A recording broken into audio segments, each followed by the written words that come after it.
मी जे बोलतो ते करून दाखवतो. सुधीर मुनगंटीवार यांच्यासारख्या कर्तृत्ववान खासदाराला संसदेत पाठवा. त्यांच्या मागे मोदीजींची ताकद, माझी ताकद आणि ट्रिपल इंजिन असेल. असं पॉवरफुल शिलाजीत देऊ की बास, विकासाचं काम एकदम जोरात होईल, असं वक्तव्य केंद्रीय मंत्री नितीन गडकरी यांनी केलं. चंद्रपूर लोकसभेचे भाजप उमेदवार सुधीर मुनगंटीवार यांच्या प्रचारार्थ राजुरा इथे जाहीर सभा घेण्यात आली. या सभेला केंद्रीय मंत्री नितीन गडकरी यांची प्रमुख उपस्थिती होती. यावेळी ते बोलत होते.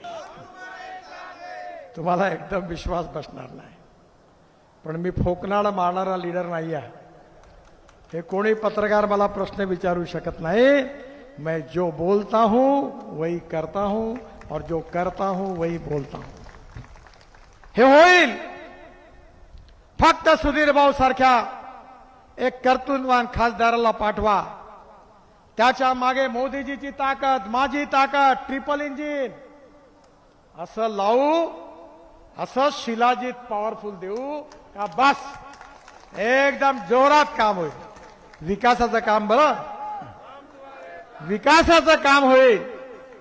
आणि ते विकासाचं स्वप्न शेतकरी, शेतमजूर, दलित, आदिवासी यांचं पूर्ण करायचं असेल तर या मतदारसंघातून सुधीर भाऊ सारख्या कर्तृत्ववान नेत्याला प्रचंड मताने विजयी करा आणि त्याला आपली सेवा करण्याची संधी द्या, अशी विनंती करतो.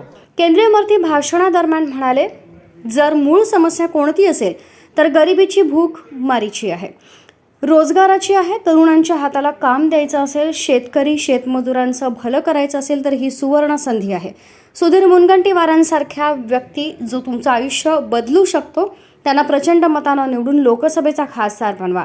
चंद्रपूर जिल्हा महाराष्ट्रात पहिल्या नंबरवर पोहोचल्याशिवाय राहणार नाही, असं नितीन गडकरी भाषणादरम्यान म्हणाले. त्याच भावामध्ये हिंदूला विकत मिळतो. किंमत सारखीच आहे. आणि म्हणून समस्या असेल तर गरिबीची आहे, भूकमरीची आहे, बेरोजगारीची आहे.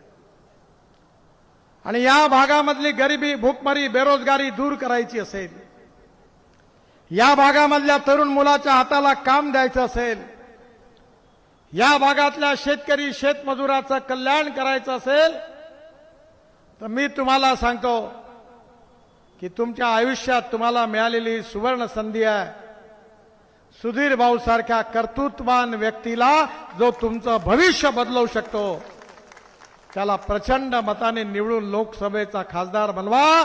चंद्रपूर जिल्हा महाराष्ट्रात पहिल्या नंबरवर पोहोचल्याशिवाय राहणार नाही, हा माझा विश्वास. नितीन गडकरी यांच्या पारंपरिक मतदारसंघातून मैदानात उतरले आहेत.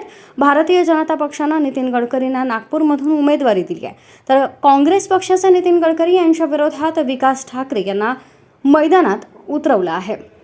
2019च्या लोकसभा निवडणुकीत नाना पटोले यांना काँग्रेसनं उमेदवारी दिली होती, मात्र नितीन गडकरी यांनी नाना पटोले यांचा दारुण पराभव केला होता.